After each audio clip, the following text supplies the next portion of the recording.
Hey everyone, welcome back.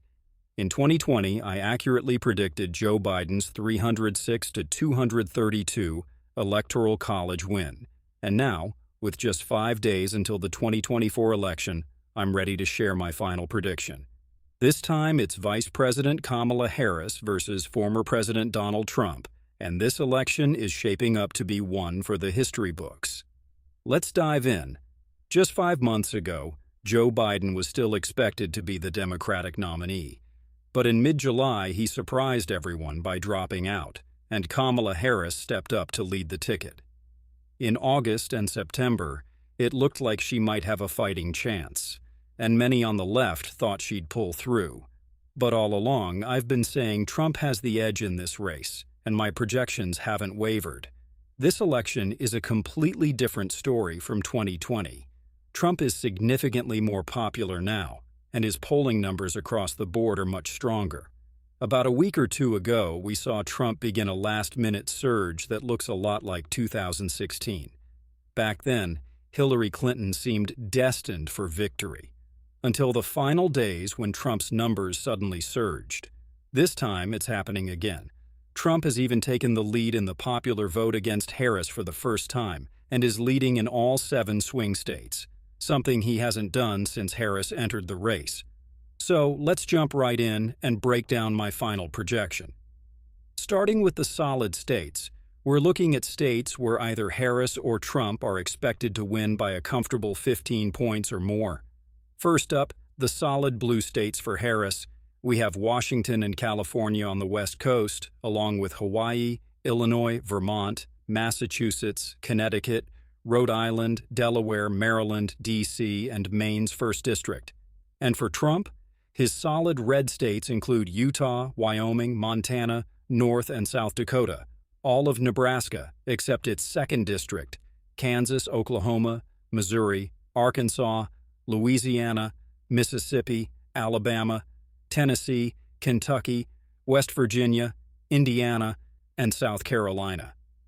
With these solid states filled in, we're neck and neck. Harris sits at 131 electoral votes, while Trump is at 122. Now on to the likely states, where each candidate is projected to win by a margin of 7 to 15 points. While still competitive, these states show a clear preference for one side. Let's start with Trump's likely states. Trump's support is strong in Alaska, where he's won with double-digit margins in both 2016 and 2020. Although Alaska has been trending more to the left, it's staying solidly red this time around. Then we have Maine's 2nd District, where he's expected to win for a 3rd time. And in the Midwest, Iowa and Ohio both look favorable for Trump. Polling has him ahead by around 6 to 8 points in these states, and though he might not break the 15-point threshold, he's still expected to win these comfortably. Moving down to the Sun Belt, Trump's support is strong in Texas, where he's polling about 10 points ahead. While Texas has been trending more Democratic, it's not close to flipping blue anytime soon. Another likely state for Trump is Florida, which has historically been a nail-biter but is now solidifying as a Republican state. This time, he's expected to win Florida by around 10 points, possibly more.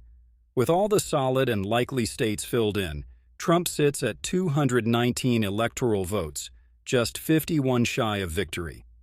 Now let's fill in Harris's likely states.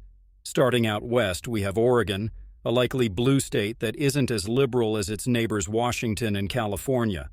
Then there's New York and New Jersey, both trending less solidly Democratic than in previous years. Though Biden won them by safe margins in 2020, Harris is expected to win by slimmer margins. Lastly, in Colorado, Harris is projected to lead by just over 7 points. With these added in, Harris moves up to 226 electoral votes, still neck and neck with Trump's 219. Next, let's talk about the lean states. These are states where each candidate is expected to win by margins of 2 to 7%. We'll start with Harris's lean states. The first lean blue state is New Mexico, where Harris is expected to lead by just under 7 points, largely due to a gradual shift of Hispanic voters toward the right. Then, in the Midwest, we have Minnesota, the home state of her running mate, Tim Walz. Despite this advantage, she's expected to win Minnesota by a smaller margin than Biden did in 2020. Moving east, Harris has some lean states in New England, New Hampshire, and Maine. Both were incredibly close in 2016, but are expected to go for Harris, though not by large margins. And lastly, Virginia, a state Biden won comfortably in 2020, is expected to be much closer this time. With these lean states added, Harris is now at 226 electoral votes, while Trump sits at 219. Now, for Trump's lean states. These 7 key battleground states are the ones you see in yellow on most maps, and they'll likely decide the next president.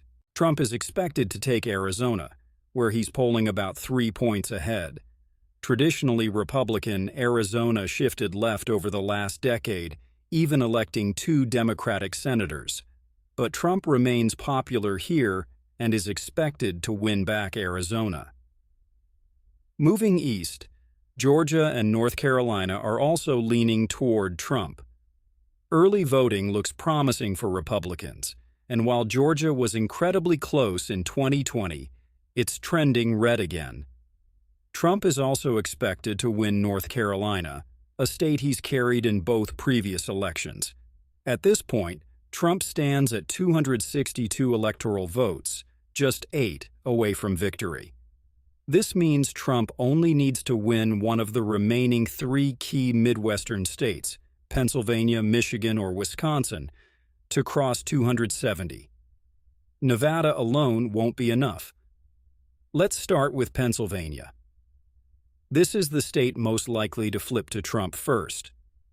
It's considered a middle ground between Michigan and Wisconsin in terms of political lean. Plus, with Kamala Harris choosing Tim Walz as her running mate, she's likely to see a slight boost in Wisconsin, thanks to the regional connection. But Pennsylvania looks like it will be the tipping point state that gets Trump to 270. Trump won Pennsylvania in 2016 and lost by just 1.2% in 2020. Right now, he's leading by around 1%, and he's likely to outperform that margin. So, if Trump wins Pennsylvania, he's back in the White House.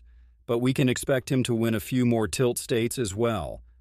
These races will be decided by less than 2%, starting with Wisconsin and Michigan. If Trump wins Pennsylvania, he's likely to take these as well.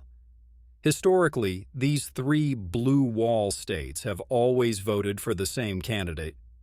The last time they didn't was 1988.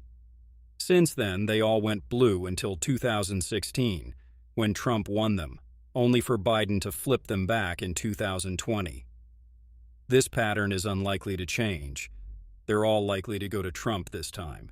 And finally, we have Nevada. Out of all the swing states, Nevada is the only one Trump has never won, but that's set to change.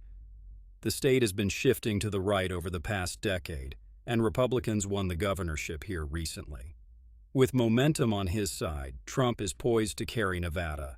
By the end, Trump is projected to win 312 electoral votes, leaving Harris with 226. If this map holds, it'll be the worst Democratic performance since 1988. Harris is in serious trouble, and Trump has never been in a better position this entire election cycle. He's peaking at the perfect time. So, that's it. My final projection for 2024. The map is set, and the stage is ready. Thanks for watching, everyone. Be sure to like, comment, and subscribe for more updates leading up to November 5th.